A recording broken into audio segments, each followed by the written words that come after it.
Pessoal, primeiramente, vou me apresentar aqui.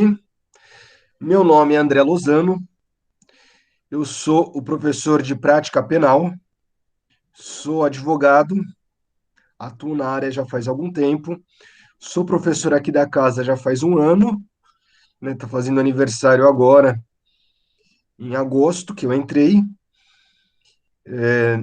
Não precisa cantar parabéns, por enquanto, só no meu aniversário, que é em setembro, daí eu quero que todos tragam uma maçã para dar para o professor. É, E como advogado, eu sou daqueles que defendem os direitos humanos, né? Para mim, bandido bom não é bandido morto. Para mim, bandido bom é bandido solto, solto com dinheiro no bolso para que ele me pague bem os honorários, né? Afinal, eu costumo brincar que morto não paga honorário, então bandido morto não adianta, tem que ser solto. E para quem gostar da área penal, é muito importante que o bandido esteja solto, independente esteja solto não, não esteja morto, independente da atuação que vocês tiverem, porque o delegado, né, o policial, ele precisa do bandido trabalhando para fazer o seu serviço, né? Se o bandido não está cometendo crimes, o delegado não tem trabalho, né? Via de consequência, ele não leva as demandas para o judiciário e daí nem o promotor nem o juiz vão ter trabalho, né? Obviamente, eu estou fazendo uma brincadeira sobre isso, né? Mas vocês viram como o crime pode movimentar a economia, né? Olha quanto emprego ele gera. Um promotor, um juiz, o delegado e a equipe, e o advogado. Mas brincadeiras à parte, a gente está aqui para ter aula de prática penal. Eu também fui professor do Damásio, na parte da OAB, e a minha ideia aqui é formar vocês para que consigam escrever as petições, para que consigam identificar quais são as teses, certo? E além de identificar quais são as teses, fazer fazer a petição da forma mais de acordo com os requisitos legais. Eu vi aqui que a Andrea já viu meus vídeos no Instagram, no YouTube, nas entrevistas. Espero que tenha gostado.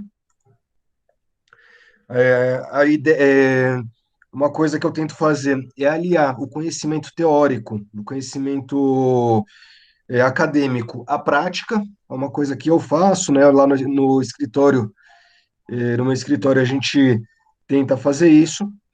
Afinal, a teoria sem prática, ela é inócua e a prática sem teoria a gente vai fazer besteira. E agora queria saber de vocês um pouquinho se alguém estagia e se estagia na área penal, ou se já estagiou na área penal, né? Se vocês puderem falar ou mandar aqui no chat, só para eu ter uma noção, falando sim ou não, né? Ou se já estagiam, onde estagiam. Enquanto isso, eu vou colocar aqui uma a minha apresentação. Vou compartilhar aqui. Tá todo mundo vendo aqui a apresentação?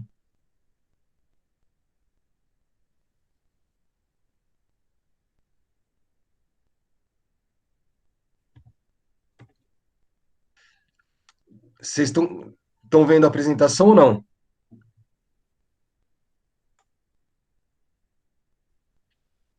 Ah, ótimo. Então eu vou voltar. Eu não sei, eu gostava tanto do Zoom, mas já que a faculdade usa o Meets, daí a gente usa o Meets. Ah, você está com estágio na Alesp, agora na Defensoria Pública de São Paulo. Ah, que legal. Eu vou dar uma entrevista na TV Alesp hoje, então quem tiver interesse pode assistir por volta das 11 horas. E eu acho Omar, um dos melhores lugares para se estagiar é na Defensoria Pública mesmo. Eu recomendo que estagie na Defensoria Pública e no Ministério Público, que são os lugares em que o aluno ele acaba tendo maior conhecimento, acaba tendo mais contato com a prática penal. Então, vocês estão vendo aqui a apresentação, deixa. Quais são os objetivos da nossa aula? Né, qual é o que eu quero que ocorra no último dia de aula, né, que vocês estejam aptos para identificar qual é o momento processual do qual estamos falando, né? Então, para saber qual peça a gente vai fazer, qual é a peça que deve ser apresentada, a gente precisa identificar o momento processual correto. Então, por exemplo, ninguém vai apresentar uma apelação logo no momento que a pessoa foi presa em flagrante. Não é a peça adequada. Assim como ninguém vai apresentar memoriais após o trânsito em julgado. Então, a primeira coisa que a gente precisa entender para poder, para conseguir apresentar a peça correta, é entender qual é o momento processual. Né? E daí, identificando o momento processual, fica fácil apresentar a peça e também pensar de uma forma mais simplificada em quais serão as teses. Identificar, né? Então, a partir da identificação no momento processual, identificar e escolher qual é a peça que deve ser apresentada, se vai ser a queixa-crime, se vão ser os memoriais, a resposta à acusação, eh, ou se vai ser a defesa prévia, né? A defesa prévia, lembrando que é no caso da lei de drogas. E É, além disso, identificar quais são os dispositivos legais, tanto os dispositivos legais em que se baseiam aquela tese, né, em que se baseiam as teses que vocês vão defender, como os dispositivos legais referentes à peça que vocês vão apresentar. Então, para a apelação, por exemplo, ela é prevista no Código de Processo Penal, assim como os memoriais, como a apelação do júri, são todas fundamentações legais diferentes. Depois disso, vocês vão precisar identificar quais são as teses que devem ser apresentadas. Qual vai ser a argumentação que você vai utilizar para para combater aquela decisão ou para conseguir o que você está precisando. Além disso, vocês vão precisar elaborar as peças no formato correto. Né? Cada peça ela tem um formato certo para ser apresentada. E daí uma coisa que é bem interessante, vocês vão ver que no civil e no penal há alguma diferenciação, principalmente com relação aos recursos. Né? Os recursos na seara penal, eles têm uma petição de interposição e logo depois a, é, são apresentadas as razões, ou seja, é como se fosse uma petição simples e depois as razões numa petição mais completa. Além disso, apresentar os pedidos e saber quais são os pedidos. Aliás, isso daí é uma coisa muito importante para vocês, pelo seguinte: em alguns momentos, nós vemos alguns advogados que já formados, que eu não sei como conseguiram passar na OAB, que escrevem de uma forma que a gente não consegue identificar quais são os pedidos que eles estão fazendo, ou se não, que os pedidos e as teses não se conectam. E é muito importante que o pedido e as teses apresentadas estejam conectados e que estejam claros, que seja fácil para identificar. Aqui, na nossa aula para que eu identifique como professor, né? E, obviamente, eu eu estou aqui como professor, meu objetivo é ensinar, então eu vou fazer um esforço maior para identificar quando para mim tiver um pouco nebuloso que vocês falaram. Mas na prova da OAB, não, vocês não vão contar com essa boa vontade, com esse cuidado, e também na outra questão é que no dia a dia prático, para quem já atua na área, para quem já estagia ou para quem conhece o dia a dia dos fóruns, sabe que o juiz também não tem tanta, é, não tem tanto cuidado assim, caso a petição esteja inteligível, que não consiga identificar as teses, os pedidos. O juiz manda refazer, ele fala, olha, não consegui entender, é, especifique o autor, especifique a defesa, o que deseja, o qual é o objetivo da petição de folhas tal. Além disso, é importante que vocês apresentem todos os elementos obrigatórios, ou seja, endereçamento, dispositivo legal, é, assinatura, local e data, tudo isso, além de apresentar dos fatos, do direito e dos pedidos, tudo isso é importante, lembrando que aqui a gente já vai fazendo um exercício para a OAB e não vamos identificar as peças, vocês. Então, quando vocês me mandarem as peças, o que eu vou pedir?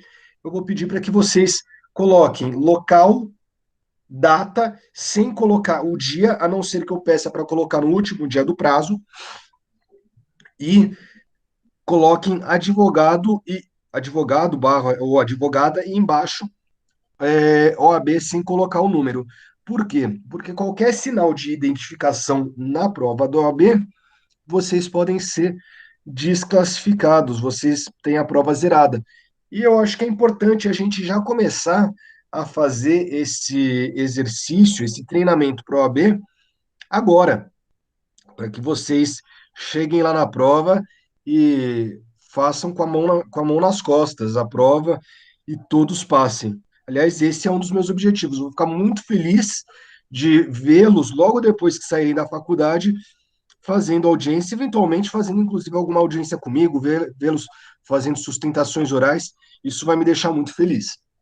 E, por fim, o nosso último objetivo é que vocês escrevam com clareza e objetividade. Isso é importante, tanto na OAB quanto na vida prática. Na vida prática, quanto mais claro e objetivo vocês forem, maiores as chances de vocês terem os seus pedidos acolhidos. Né? Quando eu estou dizendo clareza e objetividade, eu não estou falando que vocês têm que escrever em duas linhas toda a tese. Não, vocês têm que escrever de uma forma que fique claro que os seus argumentos, que tanto seus argumentos quanto seus pedidos e também a exposição dos fatos fique transparente para quem estiver lendo, para que logo de cara o juiz ou o examinador possam ler e falar: olha, realmente, essa pessoa tem razão no que ele está pedindo, os argumentos estão bem construídos, eu estou conseguindo visualizar bem o que ele está querendo. É, é aquele negócio, quando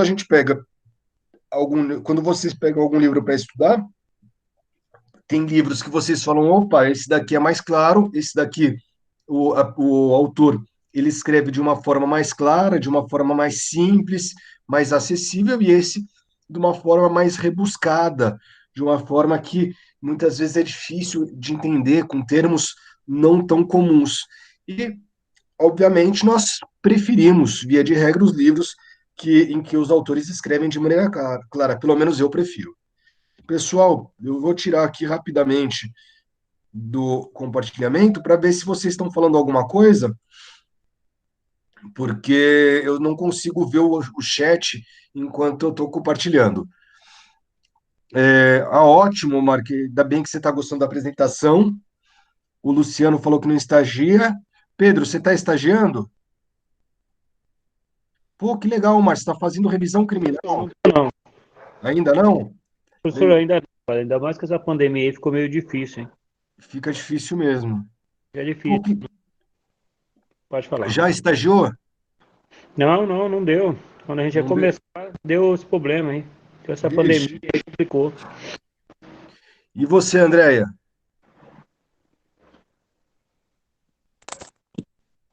Bom, desculpa, não sabia se era para escrever ou se para falar. Pode falar. Tanto faz. Eu comecei a fazer, mas infelizmente eu sofri um acidente, eu estou operada, então minha vida está parada e eu só estou conseguindo estudar porque é por aqui, né? Porque eu estou de atestado médico até o final desse mês. Mas Nossa, eu estava fazendo no escritório com o Dr. Rogério Queiroz, que é de criminal também. que legal. Chegou a fazer alguma petição? Cheguei a fazer, mas eu só, na verdade, eu estava fazendo acompanhamento também no dia a dia, indo com ele, com o assistente dele para audiência, para tribunal do júri, para presídio também. Estava começando a fazer as coisas, né? Mas assim que eu consegui ter alta médica, eu volto à minha vida, né? Ah, que ótimo. Tomara que seja rápido. Desejo aqui melhoras para você. Amém. Foi uma besteira, eu caí numa lavanderia dentro de casa. Nossa, mas uma boa parte dos acidentes acontecem dentro de casa, né? É, eu lembrei, né, dessa história, né, dos acidentes domésticos, né? Agora eu faço parte de uma estatística dessa, né? Eu tomei um tombo idiota em menos de 10 segundos, 5, sei lá, e minha vida transformou desse jeito. Eu não posso pôr o pé no chão nem para poder tomar um café, né? Nossa. Não, pelo menos aproveitou a pandemia para assistir aula de casa, né? Então a gente aí consegue, ainda que distante, conseguimos estar juntos. É, a minha sorte, se é que tem sorte uma coisa dessa, foi essa, né? Porque se essa É. aula voltasse hoje presencial, eu não teria condição, apesar que eu estou de atestado, né? Mas estaria Mas é aquele perdendo negócio, bastante acaba tempo. perdendo conteúdo, acaba perdendo aula. É, com certeza, porque, tipo assim, a primeira fase do meu tratamento vence agora essa semana, mas a recuperação ainda é meio lentinha. Eu não vou, tipo, tirar a bota e já andar, né? Infelizmente. Então, eu quebrei o pé, né? Nossa. Não, mas Então, assim, então, que se recupere logo e que assim que acabar a pandemia esteja 100% recuperada para poder bater perna por aí. amém, né? Recuperar o tempo aí, inclusive de estágio, de tudo, né? É verdade. E vai Já voltar para o mesmo estágio? sim, na verdade, quando esse ano começou, eu sonhava em poder fazer uns 3 estágios, eu sonhava, né? Mesmo que fosse assim, sem, como é que fala? Sem reconhecimento, Sem um reconhecimento remuneração. pela faculdade e os outros, tipo assim, posso estar aqui, posso estar ali, do jeito que eu conseguia, eu sonhava com isso, né? Como o ano está acabando, eu acho que eu vou ficar boa mesmo lá para setembro, para poder retomar minha vida, e aí eu vou começar a correr atrás de outras coisas que eu possa fazer também, né? Sim. Outras Mas se áreas também que gosta, eu posso dar uma piscadinha aí para. mas se gosta do criminal, tenta voltar. Dr. Rogério, né? É, doutor Rogério Queiroz, ele era professor da gente aí também, foi professor. Capa preta. É, o Capa Preta, o apelido dele é Capa Preta. Ah, E certo. eu já tinha conversado com ele antes de sair, já é uma coisa que já vinha há tempos e tal, e ele me admitiu no escritório e tudo mais. Ah, legal. E eu vi que o Omar está fazendo revisão criminal, então uma das peças você já sabe fazer, né, Omar? Então já tá, vai estar lá craque, super craque. Agora, é importante, uma coisa que eu sempre falo, e eu estava esquecendo de falar agora. Eu, obviamente, tenho meu entendimento jurídico e, como vocês sabem, muitas coisas no direito não tem o certo e errado, mas o depende.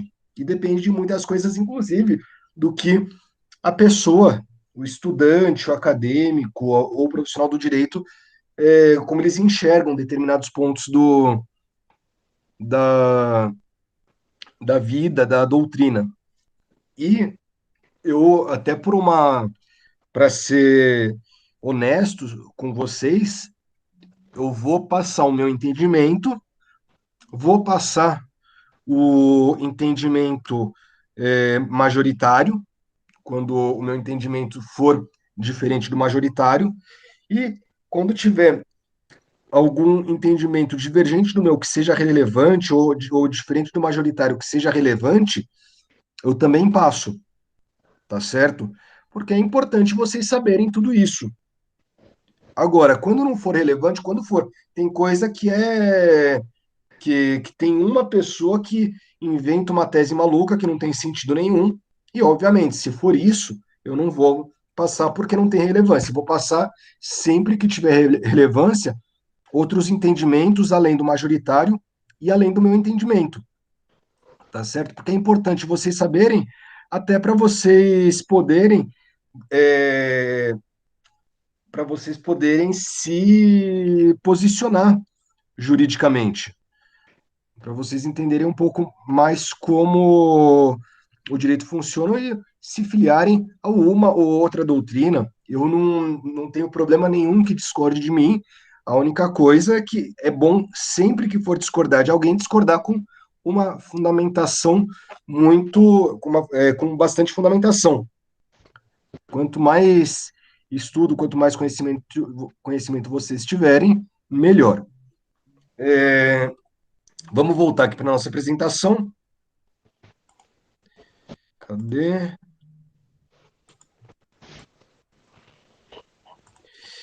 A gente já falou dos objetivos e agora vamos fazer aqui uma breve linha do tempo, certo? Eu fiz aqui duas linhas do tempo, como vocês vão ver. Uma é uma linha do tempo do. Opa, esse daqui é. Uma é uma linha do tempo do crime comum e é uma linha do tempo do júri. Eu vou explicar depois que eu falar tudo isso para vocês. Então, como tudo começa no criminal? No criminal, tudo começa com a existência de um crime, de um delito, com alguém cometendo um ato típico, antijurídico e culpável. Lembre muito bem disso aí, que o crime, o que é o crime? Sempre que eu perguntar o que é crime, alguém tem que me falar. Crime é um fato típico, antijurídico e culpável. Esse aí é o conceito analítico de crime. Típico é previsto em lei, antijurídico é que é contra o ordenamento jurídico, que é algo ilegal, e culpável é que a pessoa ela agiu com culpabilidade, que ela tinha consciência da ilicitude e que ela podia se determinar de acordo com esse conhecimento, certo? Ocorrido um crime, vai ser instaurado um inquérito policial. Né? Um inquérito policial nada mais é do que a investigação. Feita a investigação, pode ocorrer duas coisas: oferecer denúncia ou arquivar o inquérito policial. Vamos supor que tenham chegado à conclusão que houve realmente um crime e foi possível determinar a autoria. Então, obviamente, o promotor vai oferecer a denúncia, né? Eu coloquei aqui denúncia ou queixa-crime, porque se for uma ação penal privada, certo? Se for uma ação penal privada, é o caso de queixa-crime e não de denúncia.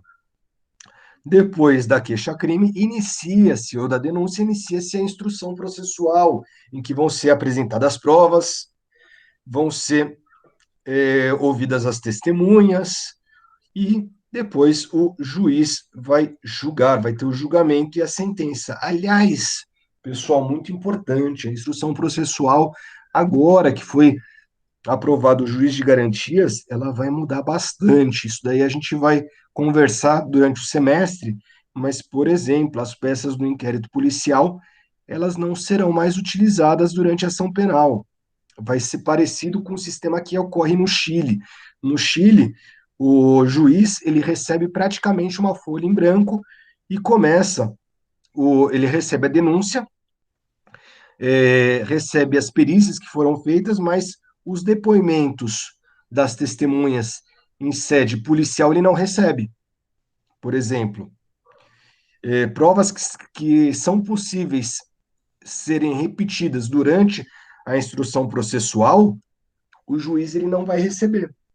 E daí ele vai julgar de acordo apenas com as provas que forem produzidas na ação penal, obviamente, que aquelas provas do inquérito policial que não podem ser repetidas, por exemplo, uma eventual autópsia, eventual corpo de delito no cadáver, por exemplo, o exame cadavérico, obviamente, ele vai valorar junto com as provas produzidas em contraditório.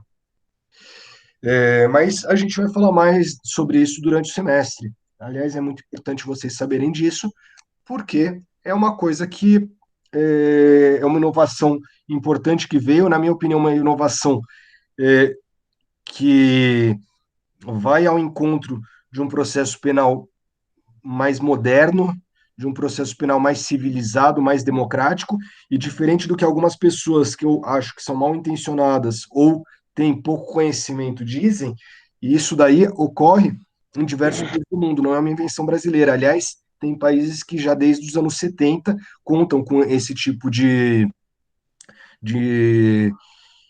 sistema e são países democráticos. Aliás, é uma exigência quase para países democráticos que haja o juiz de garantias.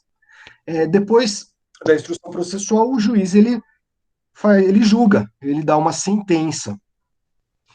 E após essa sentença, é possível que as partes recorram. Daí a gente está falando em uma apelação. Essa apelação ela é julgada pelo Tribunal de Justiça ou pelo Tribunal Regional Federal, e após esse julgamento, né, proferido um acórdão, é possível que as partes recorram desse acórdão com recurso especial ou recurso extraordinário, mas após isso, e daí no recurso extraordinário e recurso especial vai para os tribunais superiores, mas depois que a ação transita em julgado, existe a execução penal, né? E tudo isso nós vamos ver que existem peças processuais adequadas para cada momento. Então, logo que a pessoa foi presa, imagine que ela foi presa em flagrante. Esse flagrante ele pode ser um flagrante legal ou ilegal. Se ele for um flagrante ilegal, tiver alguma coisa errada no flagrante, é o caso de relaxamento do flagrante. Por exemplo, o preso não foi apresentado em 24 horas. Nesse caso, né, o preso tem que ser apresentado para audiência de custódia. Então, nesse caso, me desculpem, nesse caso, é o caso de relaxamento do flagrante. Ou se não, é um flagrante e que a pessoa foi presa algum tempo depois, alguns minutos depois, sem os instrumentos do crime. Né? Não há nada que. E não houve reconhecimento na delegacia, por exemplo. Nesse caso, também é o caso de relaxamento de flagrante. Mas pode ser que o flagrante esteja em ordem. E daí não é o caso de relaxamento de flagrante, mas sim de um pedido de liberdade provisória. Caso essa liberdade provisória não seja aceita, pode-se ingressar com habeas corpus. O habeas corpus a gente vai ver de forma muito superficial, pessoal, porque apesar da gente utilizá-lo muito no, no dia a dia, na prática penal, é, não vai cair na OAB. Então, a gente vai ver o habeas corpus, obviamente, mas de forma muito superficial, sabendo, inclusive, que muitas das teses utilizadas no habeas corpus são utilizadas em outras peças, tá certo? É, mas digamos que o que conseguiu a liberdade provisória ou não conseguiu, o inquérito continua, a denúncia pode ser apresentada, aliás, pode não deve ser apresentado a resposta à acusação. E no caso de crime de drogas, da lei de drogas, a gente vai estar falando da defesa prévia, ou defesa preliminar. Fim da instrução processual, antes da sentença, é necessária a apresentação de memoriais. E existe uma peça para isso, em que eh, todas as teses defensivas devem ser apresentadas. Após isso, existe, né, depois da sentença, é possível apresentar apelação. Depois do acórdão, se houve algum voto divergente, se a decisão não foi unânime. É possível apresentar embargos infringentes, ou se também é possível apresentar recurso especial, recurso extraordinário, embargos de declaração, vocês já viram lá no, vocês já viram lá na parte civil. É, Depois do trânsito em julgado, é possível fazer o quê? É possível apresentar tanto uma revisão criminal, que o Omar, inclusive, trabalha com isso, como também na execução penal, é possível apresentar um recurso chamado embargos em execução, que é para combater alguma decisão que foi dada já em execução penal. E vocês estão vendo aqui que eu fiz uma outra linha do tempo que se refere ao júri. No júri, existe um trâmite um pouco diferente. Depois existe primeiro uma instrução processual que leva à pronúncia do acusado. A pronúncia é quando o juiz togado vai verificar se é o caso de da pessoa ser julgada pelo tribunal do júri ou não. Ou seja, se é crime doloso contra a vida ou se não é crime doloso contra a vida. Pode ser que o juiz entenda que não há sequer crime, como pode ser que o juiz entenda que não é o caso de uma tentativa de homicídio, por exemplo, mas sim uma lesão corporal. Nesse caso, ele não vai pronunciar o réu, mas vai desclassificar e vai mandar para o juiz togado, para o juízo comum. Mas se ele entender que é o caso de júri, que é o caso de crime doloso contra a vida, o juiz vai pronunciar o acusado e vai mandá-lo a julgamento no tribunal do júri. E daí, dessa pronúncia, cabe um recurso chamado recurso em sentido estrito, rese. Vocês vão ver. Só um momentinho, deixa eu ver o que está acontecendo, porque estão me ligando aqui que nem doido. Só um momentinho. Alô? Alô, é o André? Isso. Oi, André, aqui é a Fernanda da Liga, né? Tudo bem? Tudo bem, Fernando? Só um momentinho, Fernando. Tá bom.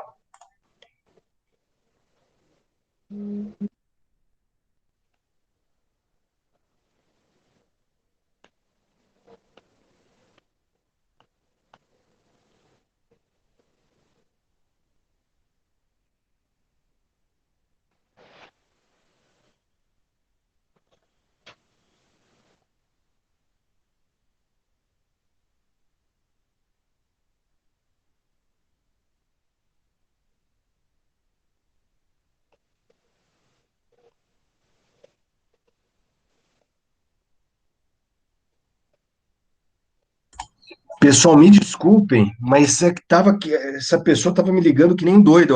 Que a pessoa ia morrer. Tá certo? Eu não costumo atender o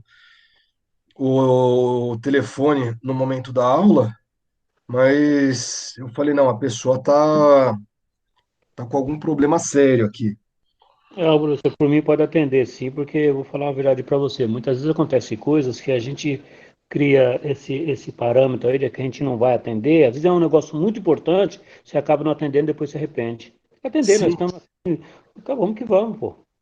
Não, mas é que a aula também, né, tá aqui com vocês, para mim é super importante também. É É, prioridade para mim. Então, eu evito ao máximo atender, mas como estava me ligando desesperadamente, eu falei, nossa, talvez seja um caso de vida ou morte. Mas vamos continuar aqui. Eu estava falando do júri, né? Falando do recurso em sentido estrito. Cadê o meu? Opa, cadê o PowerPoint? Tá aqui. Então, estava falando aqui do júri, do julgamento pelo tribunal do júri. O juiz pronunciando, é possível entrar com rese, com recurso em sentido estrito. E para que a pessoa não vá a julgamento pelo júri. E outra coisa, é importante vocês saberem, vocês vão ver que durante o semestre nós vamos fazer duas apelações. Uma apelação para crimes comuns e outra apelação para crimes é, para crimes dolosos contra a vida, a apelação que eu chamo que eu digo que é a apelação do júri. Por que que nós vamos fazer isso? Porque os fundamentos legais de uma e de outra são diferentes, assim como os argumentos também são diferentes.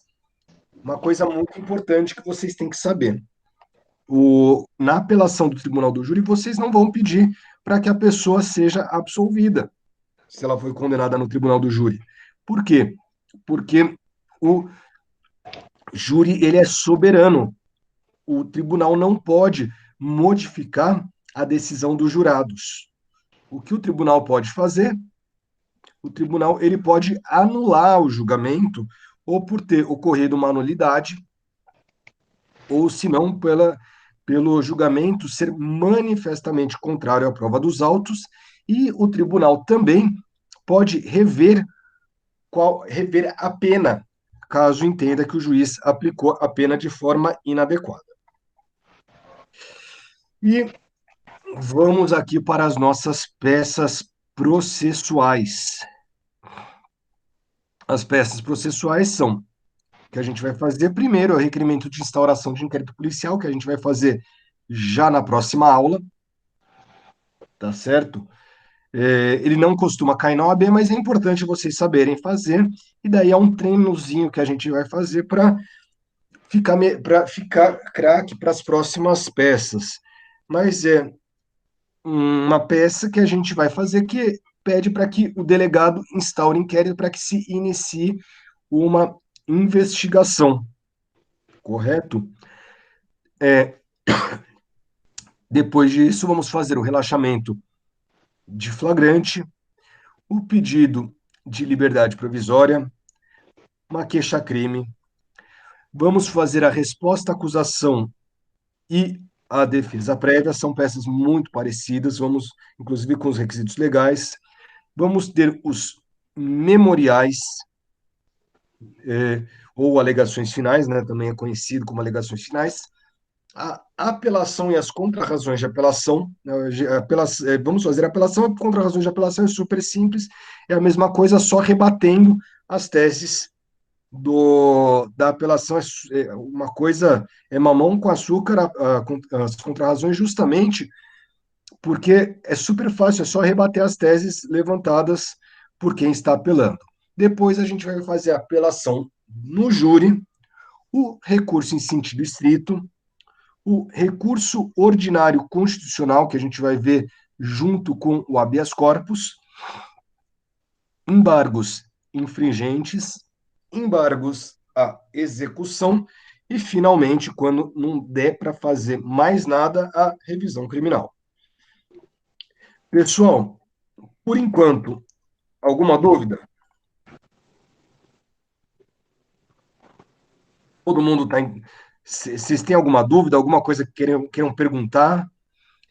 Alguma coisa que vocês é, tenham interesse em saber até aqui? Por enquanto, não. Por Para enquanto, mim, tudo certo? por enquanto, tudo bem aqui para mim. Obrigada. Legal. Então, é o seguinte: como vão funcionar as aulas? Primeiro, eu vou expor aqui para vocês, vou explicar como funciona a peça, vou mostrar um modelinho de peça para vocês, tá certo? E depois de mostrar esse modelinho de peça, a gente vai falar um pouquinho sobre possíveis teses. Vai falar rapidamente sobre possíveis teses e eu vou dar o. Eu vou é, dar uma. Dar um probleminha para vocês. Esse probleminha, vocês vão ter que me responder, vocês vão ter que me mandar na próxima aula, na aula seguinte. Vai ser aquele probleminha que eu vou mandar no AVA. Todo mundo tem acesso ao AVA?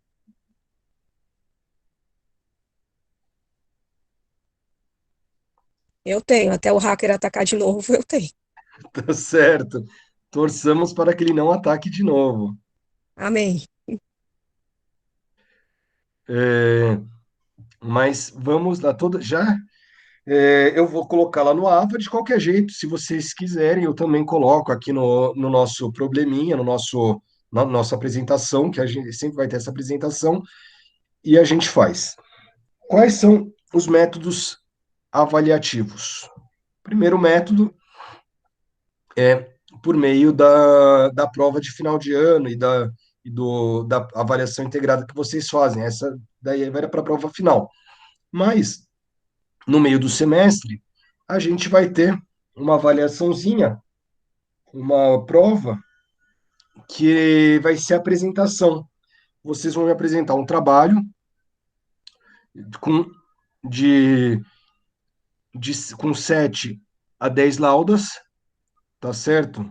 Um trabalho pequeno, com citação de pelo menos 3 autores. Não vale jus navigante, conjur, tem que ser ou de artigo científico ou de livros, certo? Então, vocês podem procurar no Google Academics os artigos, podem procurar no Cielo, que lá tem artigos bons. Ou, se não, procurar na biblioteca virtual ou mesmo na biblioteca de vocês. E também, uma outra parte da avaliação será feita com base nas peças que vocês me enviarem. Omar, pode ser tese de mestrado, sim, não tem problema nenhum. Pode ser tese de mestrado, de doutorado, pode ser inclusive TCC, tá certo? Isso serve como trabalho acadêmico. Aliás, tese de mestrado é bem legal, tá bom? Deixa eu pegar aqui quais são os trabalhos. Eu vou colocar aqui, vou compartilhar novamente com vocês. Os trabalhos são os seguintes. Cada grupo vai ficar. Quantas pessoas tem na sala, Omar? Vocês sabem me dizer quantas pessoas tem na sala ao todo?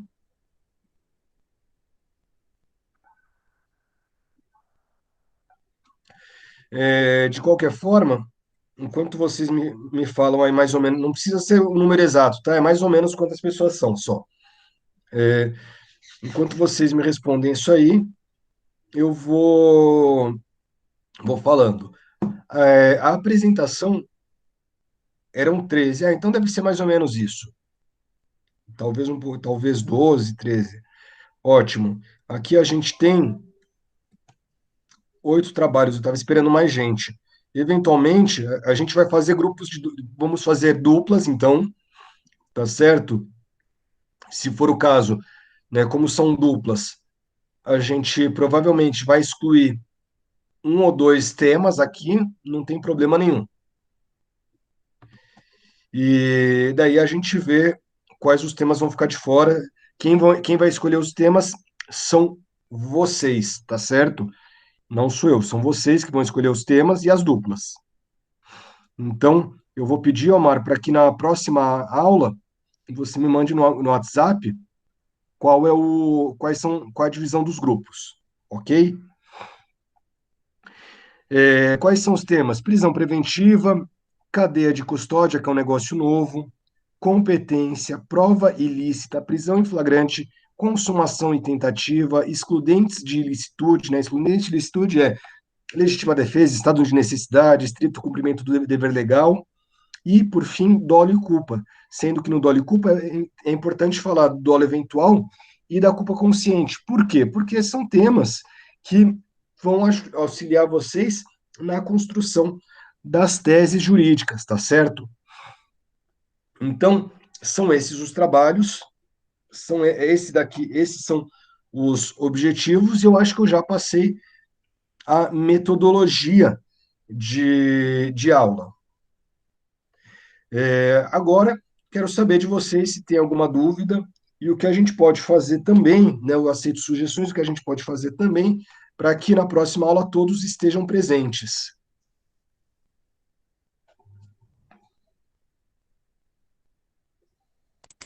Professor, Diga. Se o trabalho vai ter, a gente vai fazer parte de apresentação também aqui no vídeo, ou é só parte de entrega digital? Não, tem Como é que... apresentação. No semestre passado eu fiz apresentação com uma das turmas e foi sensacional.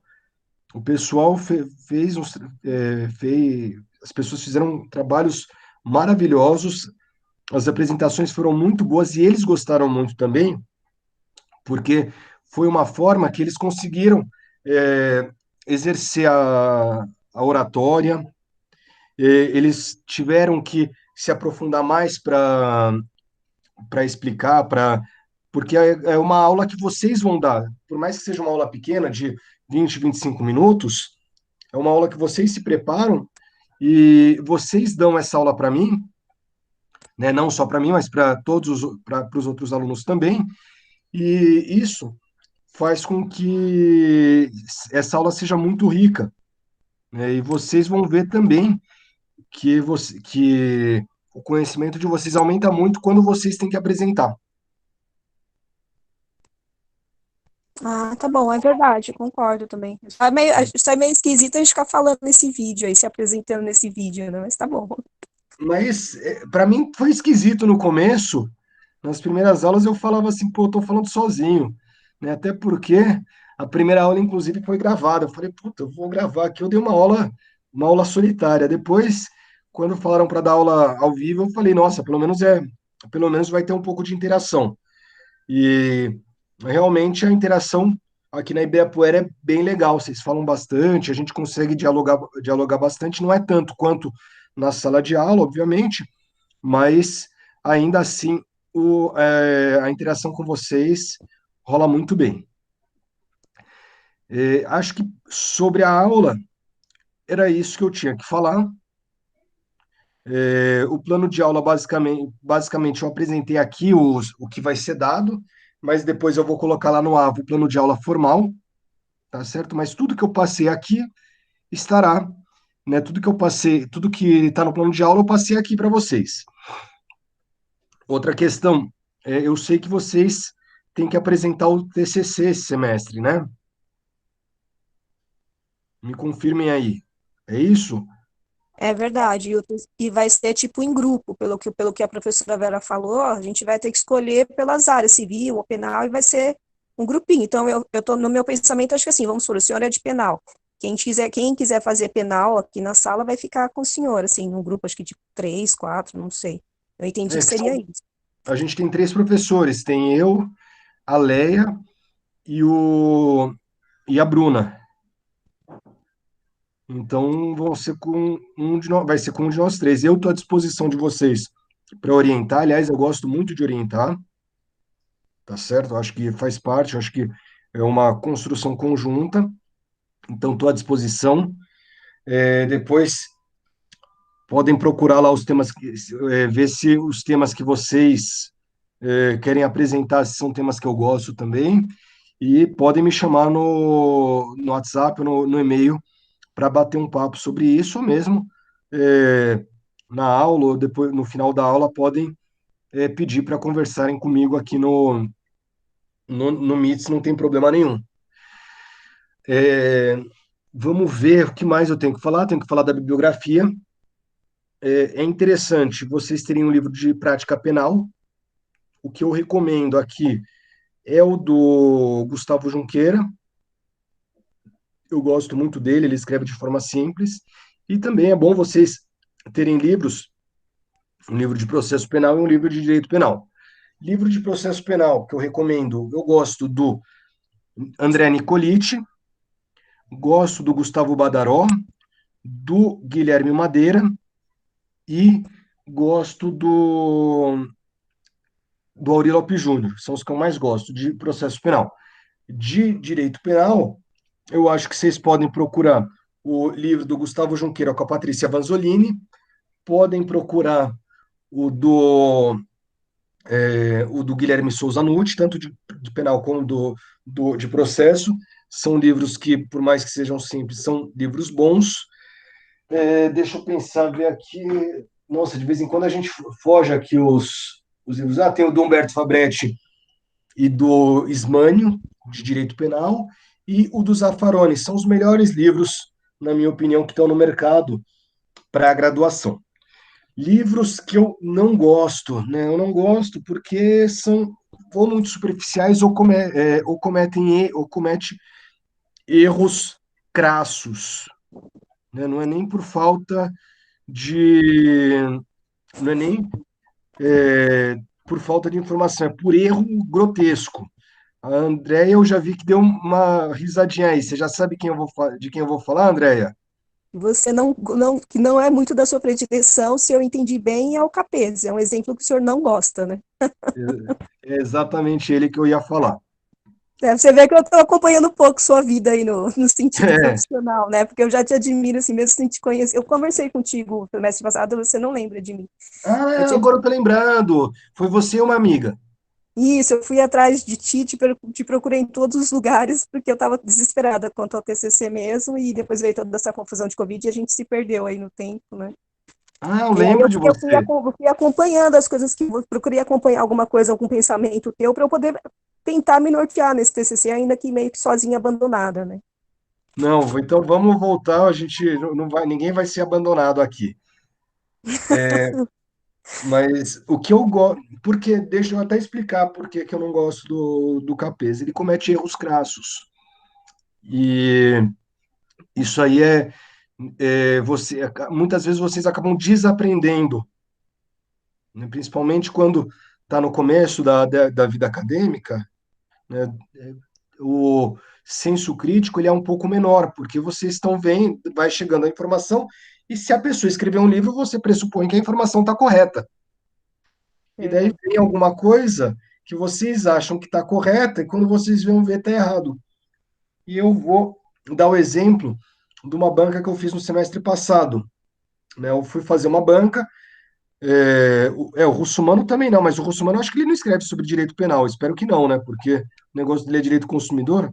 Se bem que o do Capês também ele é direito do consumidor, não é penal. Então não dá para esperar nada. Mas o que acontece?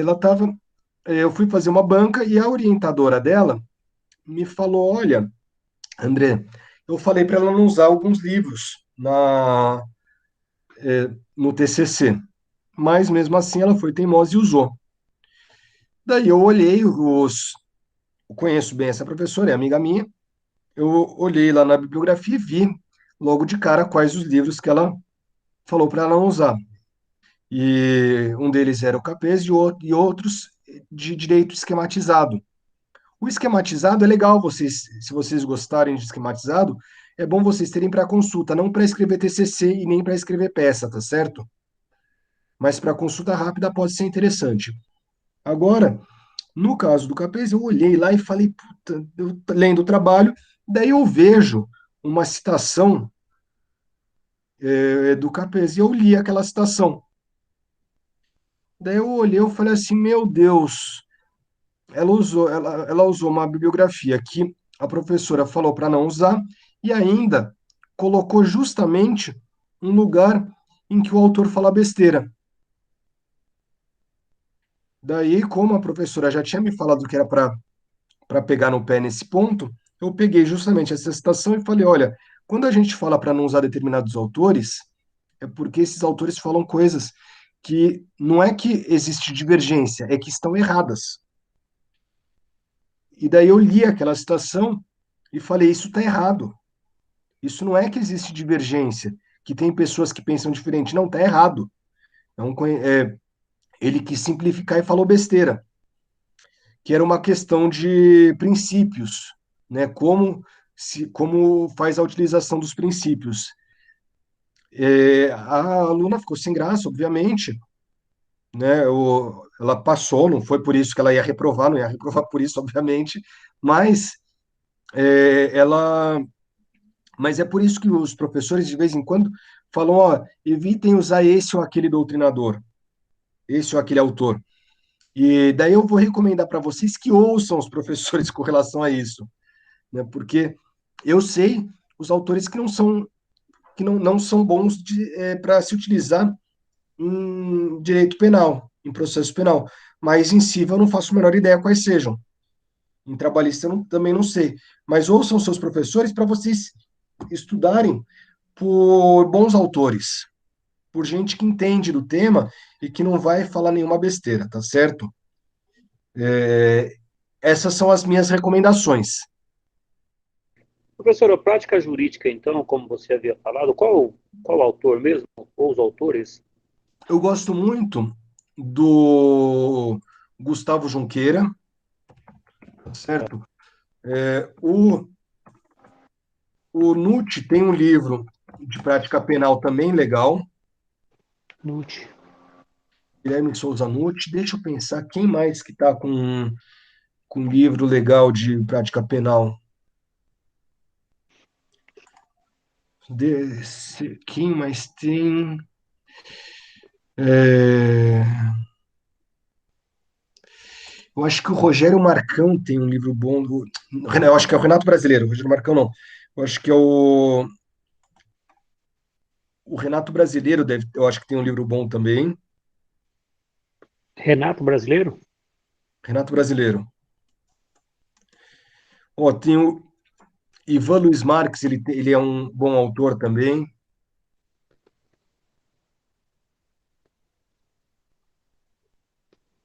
Deixa eu pensar se tem mais alguém que eu lembre de cabeça. Olha, de cabeça que eu tô lembrando, são esses. Tal do Gustavo Junqueira é com a com a Patrícia Vanzolini, com Madeira e com o Paulo Henrique Fuller. Esse é o que eu mais recomendo, para ser bem sincero. É o que eu tenho, é o que eu tenho predileção. Então, esse é seu número um, então. Esse é meu número um para prática penal. Certo. Óbvio que vocês, né, escolham aquele que vocês sintam mais, gostem mais do autor. Mas os preços, inclusive, eles são muito próximos. Então, vale a pena, eu acho que esse daí vale a pena. Me permite, se me permite dar um conselho, é comprar esse livro de prática penal para estudar, né? Acho que vale bastante a pena. É, eventualmente, se vocês gostarem dos resumos lá das apostilas do meu curso, a apostila do Damásio, do LFG, também não há problema nenhum em utilizar em vocês utilizarem essas apostilas, porque são apostilas mais, mais resumidas, mas que apesar de resumidas, elas têm uma qualidade técnica muito grande, elas têm uma qualidade técnica boa. Obviamente, o objetivo delas é passar para a OAB, que vocês passem na OAB ou num concurso público. Então, vocês não vão utilizar na vida prática, não vão citar essas apostilas, obviamente, num trabalho, numa dissertação de TCC, mas vão, mas podem utilizar para estudo rápido, tá certo? Ah, eu vi que o Omar aqui mandou prazo de entrega de trabalho. Depois eu vou passar exatamente a data que eu tenho que fazer as contas. Mas a ideia é que seja no meio do semestre, tá certo?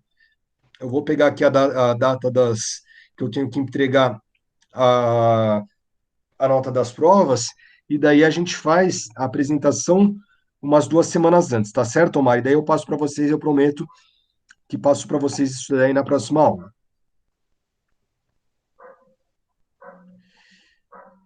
Pessoal, perguntas, sugestões, observações, estou aqui disponível para vocês.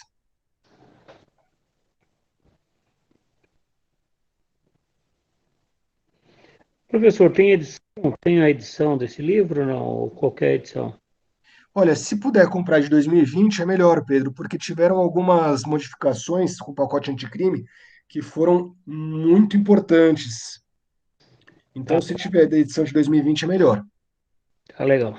E livro de processo penal, manual, o curso de processo penal, só comprem de 2020, tá certo? Não comprem de antes de 2020, porque as mudanças no processo penal foram muito, muito grandes. No direito penal, as mudanças não foram tão grandes, mas no processo, foram, elas foram absurdas,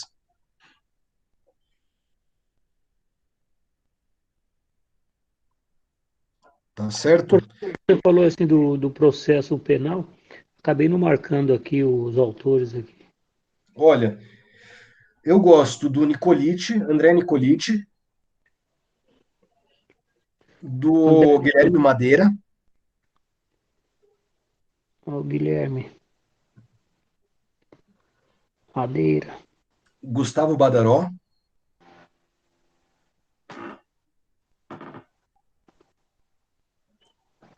é, Auri Lopes Júnior. O Auri Lopes Júnior ele é mais profundo, é mais complicado, tá certo?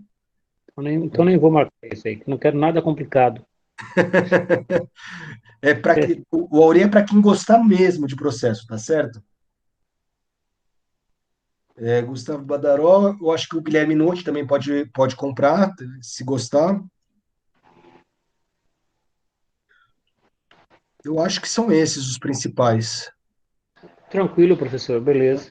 O legal o que eu tô utilizando muito ultimamente é o do Nicolite, inclusive o texto que eu mandei foi dele. Eu gosto muito, acho que apesar de eu gostar dele como pessoa, além de eu gostar dele como pessoa, eu gosto da forma como ele escreve o livro dele, que ele coloca as posições, as diversas posições, e ele coloca qual a posição dele. Então ele é muito Entendi. sincero, ele não sonega informação, né? Nenhum desses autores sonega informação, mas eu acho legal ele colocar, ele ser claro qual é a posição dele. Certo. Tá? Desses autores, eu acho que é o que o Auri também faz isso, mas o Auri é mais complicado, ele aprofunda muito mais. Se você gostar de direito penal, de processo penal, Pedro, uma hora você vai se deparar com a Auri e vai falar, pô, é o autor que eu mais gosto.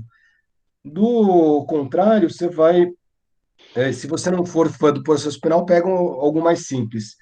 E tem um livro aqui, deixa eu ver se eu acho ele aqui na minha estante, que vale a pena vocês darem uma olhada. Chama Teoria dos Jogos, Direito Penal, Direito Processual Penal, de acordo com a teoria dos jogos. Deixa eu ver se eu consigo, se ele está fácil aqui na minha biblioteca, para eu mostrar para vocês. Ah, tá aqui, estava na minha cara. Que é do Alexandre Moraes da Rosa. Vocês estão vendo? Uhum. Esse daqui é a edição de 2019, mas tem a edição de 2020, que é preta. Vale bastante a pena também, para quem gostar de processo penal, vale a pena como leitura complementar. Ele trata o processo penal como um jogo, né, em que as partes elas estão jogando, então tem interesses aí, cada um quer ganhar o jogo. Pessoal, é isso. E outra coisa que eu tenho que falar para vocês, é um pedido que eu vou fazer, é para no início da aula sempre me lembrarem que eu tenho que gravar a aula, porque eu sou meio esquecido. Muitas vezes eu começo a dar aula e esqueço de gravar. Hoje eu lembrei, né? Ainda bem. Mas de vez em quando eu tô no meio da aula e eu falo, puta, eu não gravei a aula. Então, sempre que vocês puderem me ajudar com isso, eu agradeço muito, tá certo? Qualquer coisa a gente sai ganhando. O senhor dá aula de novo, a gente aprende de novo, entendeu? Tá certo. De qualquer forma, eu dou aula na quinta-feira à noite também. Se por qualquer motivo vocês não puderem estar na aula da manhã, me avisem que eu mando o link para a aula da noite também, tá certo? Tá? É, Omar, esse semestre não precisa de fórum para responder. É só é só aquela questão que vão ser as questões práticas, tá certo? Ó, Omar, não vai ser um mini TCC, é um trabalho de 5 a 7 páginas, feito em dupla. Não é um mini TCC, mas é um trabalho acadêmico, então é bom ter uma introdução, um desenvolvimento e uma conclusão. É como se fosse um artiguinho pequeno explicando determinado tema. Mas vocês não vão precisar defender um ponto de vista, vocês vão precisar expor o que é aquilo lá. Então, me falar, por exemplo, na questão de liberdade provisória, quais são os requisitos da prisão preventiva, né? É, aliás, não tem nem. Ah, eu acabei não colocando. Não, tem prisão preventiva sim. Né? Colocar quais são os requisitos da prisão preventiva, da liberdade, o que que é liberdade provisória, é, a questão da fundamentação, vou ter que me explicar basicamente e também depois explicar para os alunos. Mas é um trabalho simplesinho para vocês, para eu ver se vocês adquiriram conhecimento com isso e depois também para vocês se aprofundarem. Obviamente, caso vocês gostem do tema, vocês depois podem utilizar esse assunto como o para o TCC. Então, podem aprofundar isso aí e lá na frente apresentarem o TCC sobre um tema próximo ao desse trabalho.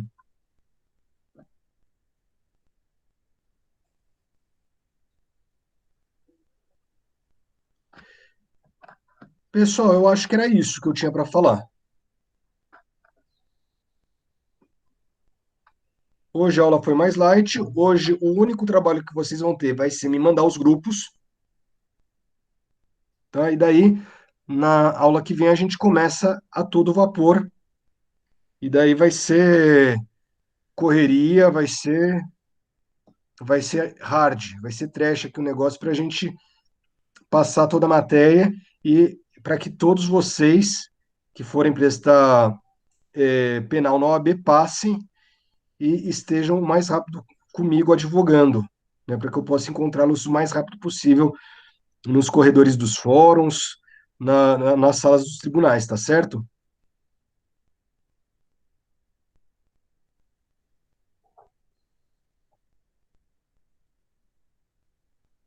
Se tiver mais de dois por grupo, faremos sorteio ao vivo para saber quem fica. Então, na verdade, Omar, eu acho que não precisa fazer. Como tem 12 a 13 pessoas, pode ser que um grupo fique com 13, com 3 pessoas. Se tiver 13 pessoas, né, é número ímpar, então pode ser que tenha um grupo com 3 pessoas, não tem problema nenhum, ok? E daí, depois vocês decidam os temas. Se vocês quiserem sortear os temas, não tem problema. Se vocês quiserem escolher os temas, também não tem problema nenhum. Mas quem escolhe os temas são vocês. Mas é um tema por grupo, tá certo? Não vão ter dois grupos apresentando o mesmo tema.